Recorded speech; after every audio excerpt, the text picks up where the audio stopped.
కాంగ్రెస్ పార్టీలో నేను ఒక వెపన్, నేను ఒక ఆయుధాన్ని కాంగ్రెస్ పార్టీలో. ఈ ఆయుధానికి గుర్రాలు అక్కర్లేదు, ఏమి పోస్టులు అవసరం లేదు. దీనికి ఆయుధమే. నేను ఒక ఆయుధాన్ని కాంగ్రెస్ పార్టీలో, నేను ఒక ఆయుధాన్ని, ఒక వెపన్. నాకు ఎలాంటి పోస్టులు లేవు. మీకు పోస్టులు ఉంటేనే.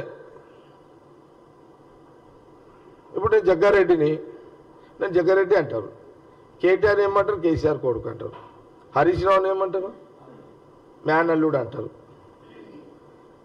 కవితని కేసీఆర్ బిడ్డ. అది కరెక్టే, వాళ్ళ బిడ్డలే, కొడుకులే. కానీ రాజకీయాలలో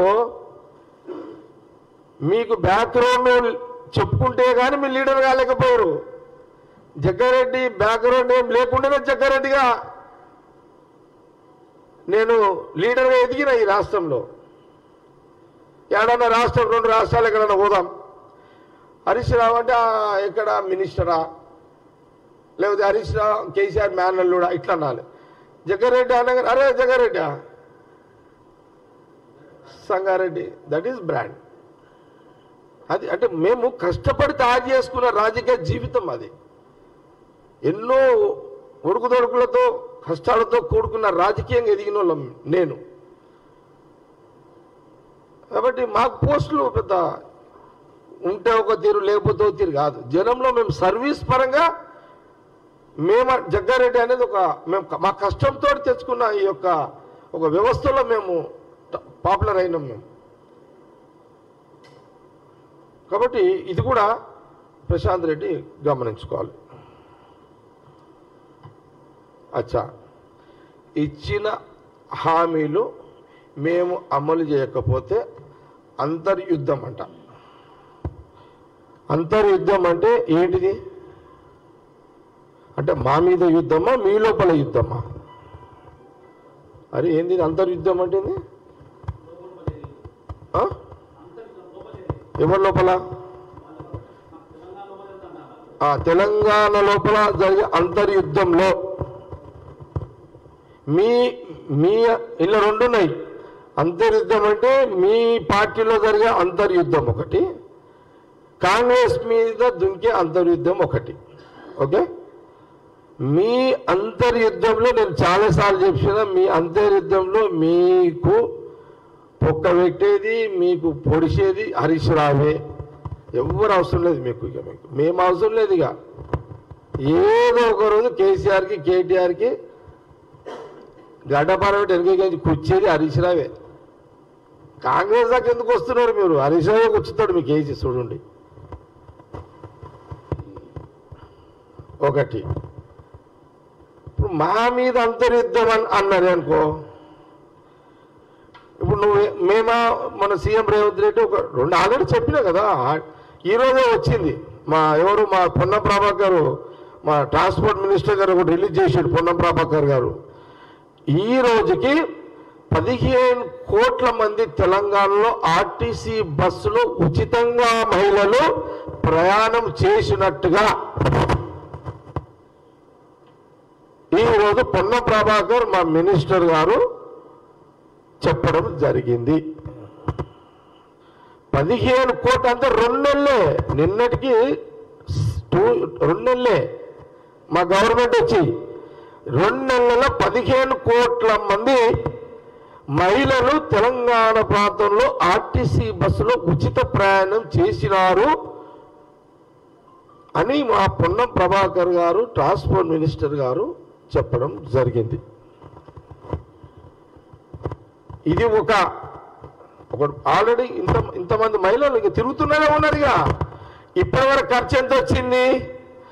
500 కోట్లు. ఈ ఉచిత ప్రయాణానికి ప్రభుత్వము, కాంగ్రెస్ ప్రభుత్వము ప్రజల యొక్క ధనాన్ని ప్రజలకి అందిస్తున్న దానికి ఏంది 535-50 కోట్ల రూపాయలు ఇప్పటి వరకు కూడా ప్రభుత్వమే మహిళల ఉచిత ప్రయాణము యొక్క భారము ప్రభుత్వము మోస్తున్నది. ఇది ప్రజలు డైరెక్ట్గా బెనిఫిట్ పొందుతున్నారు కదా. ఇప్పుడు దవాఖానాలో పోతున్నది ఆ లిస్టు తెప్పిస్తాను నేను, మళ్ళీ నెక్స్ట్ మాట్లాడతా. నేను ప్రశాంత్ రెడ్డికి ఏం చెప్తున్నా అంటే, ప్రశాంత్ రెడ్డి అనుకో, లేకపోతే కేటీఆర్ అనుకో, లేకపోతే హరీష్ రావు అనుకో, ఏం చెప్తున్నా అంటే, మా ముందు యుద్ధానికి వచ్చేటప్పుడు ముస్లింలకు మేము 12% రిజర్వేషన్ ఇస్తామని చెప్పి మోసం చేశారు. 9 ఏళ్ళు పరిపాలించారు. మేము ఊరుకుంటామా? మేము మీ మీద మేము చేస్తున్నప్పుడు మీరు దాడి చేయాలని చూస్తారు. మీరు ఏ పనులైతే చెయ్యలేదో, మోసం చేసిరో 9 ఏళ్ళల్లా, మేము 12% ముస్లింలకు ఇస్తున్న రిజర్వేషన్ ఇవ్వనందుకు మేము కూడా రాజకీయంగా ప్రతిపక్ష పార్టీగా మీ మీద రాజకీయ దాడి చేస్తాం. ఎస్టీలకు 12% రిజర్వేషన్ ఇస్తున్నావు, చెయ్యలేవు, లంబాడీలది, బంజారాలది, దాని మీద మీ మీద మేము కూడా అటాక్ చేస్తాము. 3016 నిరుద్యోగ వృత్తి ఇస్తానన్నావు, యువకుల మోసం చేసావు, దాని మీద టీఆర్ఎస్ పార్టీ మీద మేము కూడా దాడి చేస్తాము, రాజకీయ దాడి చేస్తాము. 57 ఏళ్లకు పెన్షన్ ఇస్తా అని చెప్పినావు, అది కూడా నువ్వు చేయలేవు, మేము దాని మీద కూడా నీ మీద రాజకీయ దాడి చేస్తాము. ఇంకా మీరు చెప్పిన ఉన్నాయి, ఈ 4 అయితే మీకు ఉదాహరణకు చెప్పిన. మేమేం ఊకోము. మా ప్రభుత్వం మీద, మా పార్టీ యొక్క మేము చేస్తున్నప్పుడు, మాకు బురదగాలే ప్లాన్ చేస్తున్నప్పుడు, మీరు చెయ్యని పనుల మీద మిమ్మల్ని మీ ప్రతిపక్ష నాయకుడు అయినటువంటి కేసీఆర్ గారిని నిలదీస్తాము, కేటీఆర్ గారిని నిలదీస్తాము, హరీష్ రావు నిలదీస్తాము, మీ మాజీ మంత్రులను మేము కూడా ఎక్కడ పడితే అక్కడ మా కాంగ్రెస్ కార్యకర్తలు నిలదీస్తారు. మీరు ఇవి చెయ్యలేదు, దీనికి జవాబు చెప్పి మా ప్రభుత్వాన్ని మీరు విమర్శించండి అని మేము కూడా దాని మీద మాట్లాడతాం. తెలుసుకుందాం.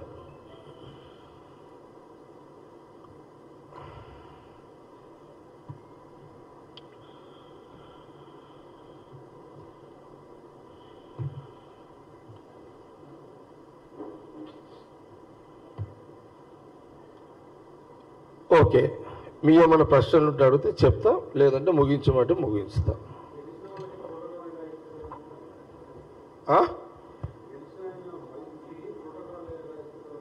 గెలిచిన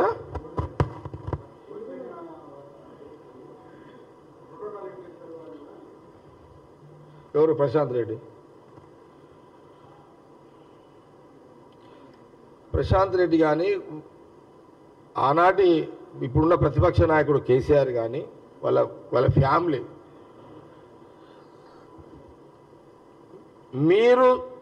మీరు ఏ దారి అయితే చూయించారో రాజకీయంగా, మీరు మీ పాఠమే మీకే చెప్తున్నాం. ఏది ప్రోటోకాల్ లేకుండా, కాంగ్రెస్ ఎమ్మెల్యే లేని దగ్గర ప్రోటోకాల్ లేకుండా మీ వాళ్ళు ఎట్లా చేస్తారు అని ప్రశాంత్ రెడ్డి అంటున్నావు కదా, ఇది మీరు నేర్పిన విద్య, ఇది మీకే తిప్పి కొడుతున్నాము. మీరు మీ దారిలోనే మేము ప్రయాణం చేస్తున్నాము, మీ దారిలో ఒక దారిలోనే ప్రయాణం చేస్తాం. ఏది ఈ ప్రోటోకాల్స్ ఇష్టాన్ని పాటించకుండా మీరు చేసిన ఏతుందో దాని పోతాం. మీ తీరు బ్రిడ్జిల మేడిగడ్డ బ్రిడ్జి పిల్లలు కొట్టినట్టు ఆ దారిలో పోం మేము. కాబట్టి రాజకీయంగా అది మాకు తప్పదు. మీరు చేసిందే, మీరు అలవాటు చేసిందే మేము కొనసాగిస్తున్నాం. మీరు చేసిన దాంట్లో కొన్నే తీసుకుంటాం, అన్నీ తీసుకోము. కొన్ని రాజకీయంగా మాది మేము మమ్మల్ని 6-9 ఏళ్ళు మాకు కొంత మీరు పెట్టిన ఇబ్బందులు, మీకు ఇబ్బంది పెడితే మీరు తట్టుకోలేరు, కానీ అట్లా చెయ్యం మేము. కానీ కొన్ని కొంత మీరు గడ్డబలతో మమ్మల్ని ఓడిచారు. అధికారాన్ని పోలీసు వాళ్ళని అడ్డం పెట్టుకొని మీరు పోలీసు వాళ్ళని అడ్డం పెట్టుకొని గడ్డబలతో ఓడిచారు. ఇక మేము మీ అంత మూర్ఖులం కాదు కదా, మేము మూర్ఖులం కాదు కదా, మీరు మూర్ఖులు, మేము మూర్ఖులం కాదు. మేము సూదులతో ఓడుస్తాం మిమ్మల్ని అంతే. కమ్సే కమ్ సూదితోనే కూడా వద్దా? మీరు గడపరంతో ఓడిచారు 9 ఏళ్ళు పోలీసు వాళ్ళతో మమ్మల్ని, సూదులు కూడా వద్దా? మేము ఇట్లా సూదితోటి ఓడుస్తాం అంతే. మళ్ళీ తప్పదు ఇక మళ్ళా, ఎందుకంటే మీరు నేర్పిన పాట మీకే నేర్పాలి. అది మీరు నేర్పిన పాట మీకే గుణపాఠం అది. ఓకే, ప్రతాప్ ఏమంటారు?